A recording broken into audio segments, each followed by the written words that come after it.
dry trend expected for the work week. We'll have more for you coming up in a few minutes.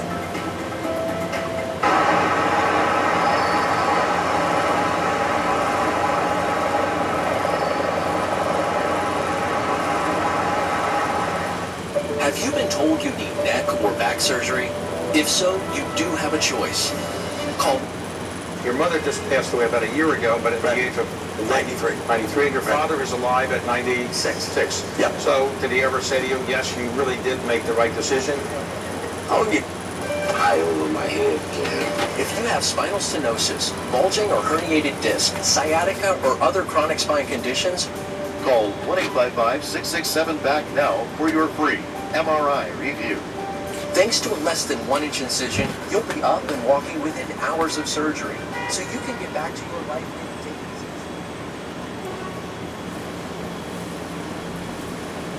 Okay, it's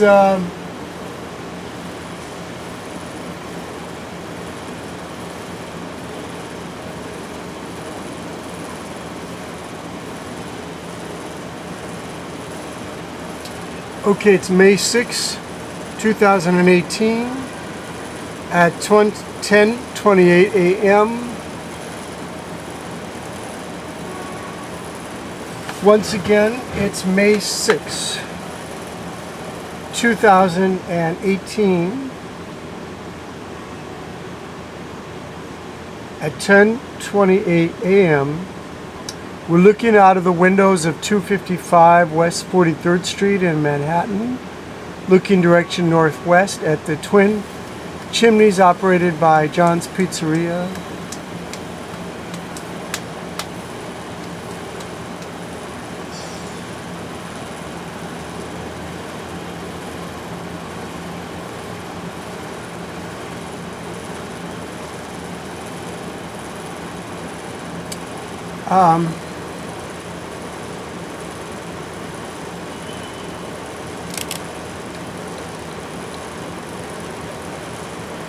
Notice it's the smoke blast. It's not always at between 8:30 and 9:30 a.m. like today. It's later at 10:20. It started at like 10:27.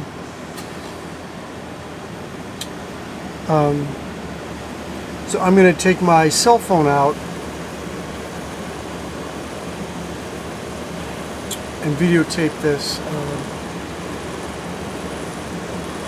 My iPhone.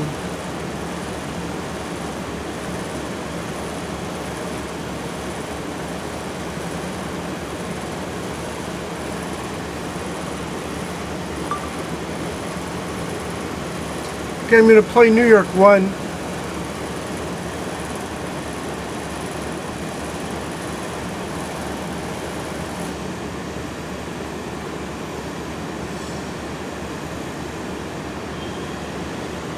Just to, as a reference. In their home countries. But the White House fears many who seek entry into the U.S. are trying to exploit the loophole in the asylum system. In a moment, you will meet a gay man from Russia who went through the asylum process and how he's helping others navigate a very complicated system. And later, we'll flash back to when former Mayor Rudy Giuliani had strong words in favor of immigrants seeking shelter here. That is until he joined the Trump campaign. But first, their journey has been long and perilous, and chances are only a small percentage of them will be granted asylum. Still, the caravan keeps moving, fueled by fear and hope. On March 25th, approximately 1,100 Central American migrants, mostly from Honduras and Guatemala, set out to seek asylum in the U.S. and Mexico. This is Donald Trump's caravan. We've gotten Mexico to work with us on stopping a lot of what's pouring in, but we have the worst laws anywhere in the world. They traveled on foot, by car, bus, or train, banding together for protection from violent gangs. Es difícil con el niño no creer que es fácil tomar una decisión dejar nuestra familia. Last weekend, about 100 migrants arrived at the U.S. far from over. Now they wait, sleeping on concrete, seeking asylum. But the President of the United States is skeptical. Our immigration laws in this country are a total disaster.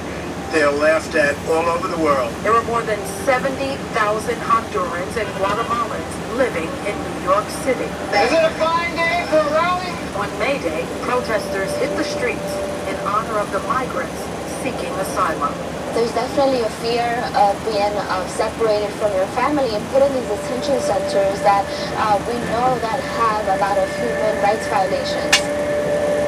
Moshe Gorshkov knows firsthand about that fear. He came to New York City from Russia in 2014. He says as a gay man, he was persecuted in his home country and feared for his life. He joins us now with his harrowing story, along with Jennifer Williams, the Deputy Attorney in charge of the Immigration Law Unit of the Legal Aid Society.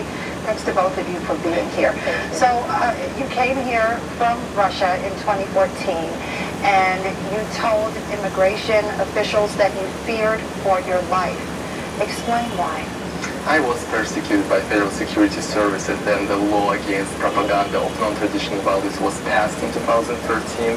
And being open gay professor and queer research and deputy dean at my university, I started being followed by different nationalist, right-wing activist groups. So I was in constant fear, and death threats I received through social media, and I didn't have a chance. I had to move forward, and I had to keep quiet, being absolutely aware that they could persecute me, they could put me in jail or not let me out of the country.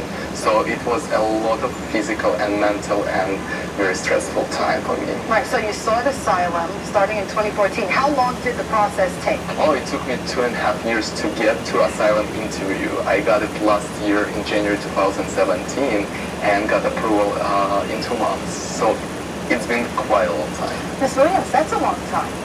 Yeah, Is that average? Longer than average? no, that's about the typical time frame. The asylum offices now have changed the process where they're trying to adjudicate these cases at a much faster clip. But there is a tremendous backlog of individuals who've applied for asylum many years ago, and it can take a long time before they actually are able to present their claim. Well, of course, we have the situation at the border right now where more than 1,000 people are seeking asylum. What's your take on that? Well, it's profoundly sad and it's tragic, and it just exemplifies how horrible the conditions are in many of the Northern Triangle countries. The level of fear and violence and persecution is just, through the roof. And these families and children, women, they have no choice but to leave their homes. They have no options. The governments will not protect them, afford them the protection they need and deserve, and so they feel compelled to leave and seek asylum otherwise. And Ms. Williams, you call, as someone who's dealt with this is your job, you call the asylum-seeking process soul-crushing. Those are strong words. What do you mean by that? I think because when you start that relationship with your client, and you may not always, it can take a while to build that trust with them, but when you get to know them, you really get to know their story and the harrowing experiences they go through, the violence they endure, the persecution, the fear they still fear in day night. They suffer from PTSD, trauma. It has such tremendous effects on them. And then when they go through this process, you expect it to be non-adversarial, and that's how it should be, but that's not always what happens, and it just puts a lot of stress on the clients, and it hurts to watch them sort of go through this process, knowing how difficult and how brave their claims may be. They may not be granted asylum. And you, of course, you deal with this on a very personal level. Even now, you were granted asylum, but you are helping people from the Soviet era through your organization, RUSA, R-U-S-A, and you're the RUSA LGBT, and you're the co-president. So you've helped more than 1,000 people navigate their way through the asylum process. It's very complicated because people come with different stories. And sometimes it's very traumatic experience which I can project on because I experienced that. And being as a lead here, struggling with, you're starting over your life and you never know will you go through that. And for me it took a while to adjust. I got an anxiety, I got some physical issues and problems, and it's my duty to help those who experience the same. And for us, it's especially in the new country, we are stateless, let me put it this way. And especially when you're looking for a job and you're overqualified for whatever, so it's tremendous challenge in our lives, and it's changed the whole climate and our perspective of life. Right. So And very emotional. very emotional. Very stressful. Oh, I got. And you don't speak the language. Yes, and I didn't expect, but I cried throughout the interview, even being a strong person, been through a lot of physical violence in my country, but I started crying in front of the officer because when I started talking that to my mind, I cannot believe it happened. Re-traumatizing yourself. Yes, it's complicated. That's why we have to be connected to mental health services. Being Russians is difficult because we don't acknowledge mental health services in our countries, Right. unfortunately. Ms. Williams, does the process need to be better streamlined, especially for the group right now at the border? Oh, certainly. I mean, it certainly has its flaws, but it is.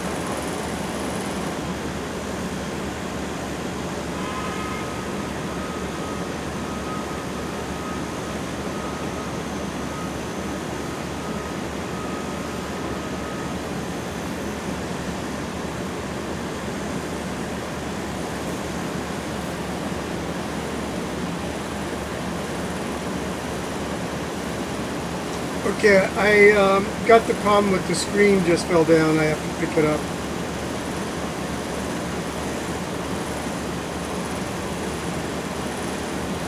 So once again, let's just, before I turn off this cell phone, you see it's 10, looks like 10:39, New York 1, 62 degrees. May 6, 2018.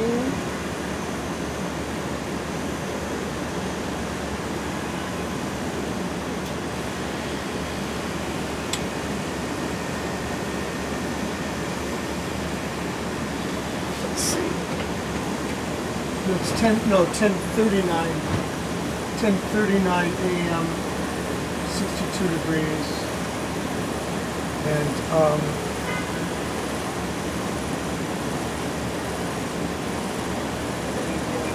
Pay close attention because it's not going to stop. The level of violence in Central America is not going to end anytime soon, and so this is going to just multiply, and we really have to pay attention to what's going on at the border and these poor families. Right. Well, now that you've been granted asylum, now you are applying for your green card, and then after that? It's a citizenship.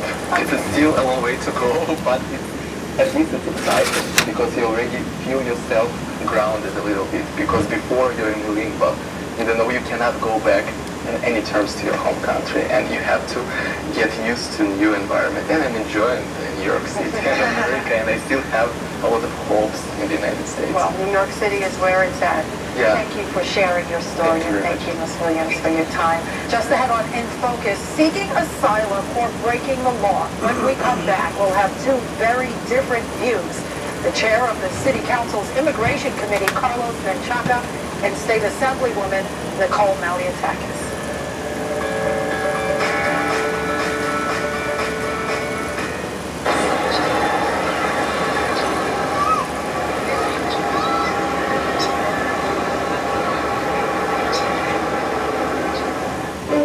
What is commitment? It's our team of 4,000 caring for your team of 4 or 7 or 1. Always one by one. When we're working together for your health, the journey is never done.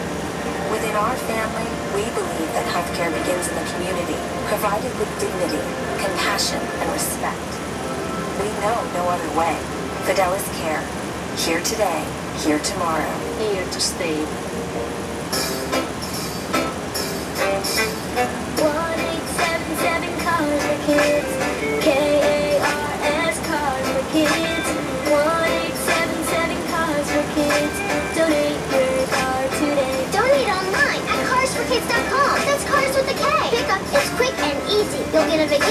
voucher and maximum tax deduction. 1877 Cars for Kids.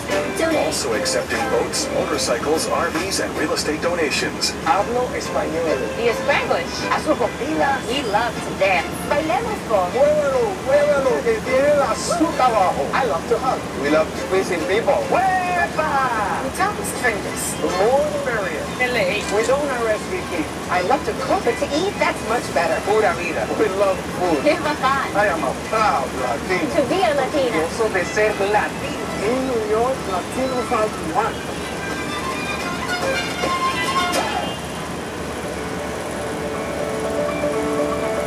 Give me your tired, your poor. Those are the words on the Statue of Liberty that have welcomed so many immigrants. Today, elected officials have different points of view about those huddled masses yearning to be free. Joining us now is Brooklyn City Council member Carlos Menchaca. He's the head of the Immigration Committee, and Assemblywoman Nicole Maliotakis, who represents parts of Staten Island and Brooklyn. Welcome to both of you. Councilman, would you call this situation at the border right now a humanitarian crisis, and why? Without a doubt, this is a humanitarian crisis. It's pushing us all to really think about what's happening right now with immigrants at the border, here in the city and in the state. It's forcing us to go back and really think about how we're going to welcome immigrants who are coming here to the United States. I think what's important to think about here is how us as government leaders, we can really respond with compassion and also with the values of New York. And I think that's why I'm really excited to be the chairman of the Immigration Committee in the City Council and keep pushing for reforms and opportunities. Right. Assemblywoman, many Republicans are concerned about those who might exploit the loopholes in the asylum system. You're one of them. Explain that. Look, we always need to be wary of who is coming in and out of our nation. Certainly, I have compassion as well, and I feel for those individuals who are out of borders. If they're seeking political persecution, religious persecution, certainly the United States of America wants to help them. My mother is a Cuban refugee, as a matter of fact. We also need to be wary, though, that in a post-9/11 world, there are individuals who may want to exploit our compassion and our generosity as a nation to try to sneak into our country. We've seen it not only with terrorists, we've seen it with MS-13. And so we just need to make sure that we're processing individuals properly and that we're doing so in accordance to the laws of our nation. Individuals who are eligible for asylum, they're going to be processed. But certainly we can't be cutting around the edges and just allowing anyone to come in without knowing who they are and what are their reasons. Is it truly asylum, or do they have any type of malintent? I mean, this is a nation of opportunity. It is a nation where we want to be able to continue the American dream, the American dream that I have been a beneficiary of. But we want to make sure that we're doing it in a responsible way that doesn't put any of our citizens at risk. And what do you make of the federal response and President Trump's words especially? Well, there's a couple things that we kind of have to break down, and I'm really happy that the Assembly member also kind of looks at this the way that we all look at this. Public safety is a huge component of this process. It's U.S. law that really allows us to process anyone that wants to seek asylum. But when the president, in his multiple messages, one, decreasing the Obama standard of 100,000 per year, and in the same fiscal year decides to cut it in half, a little more than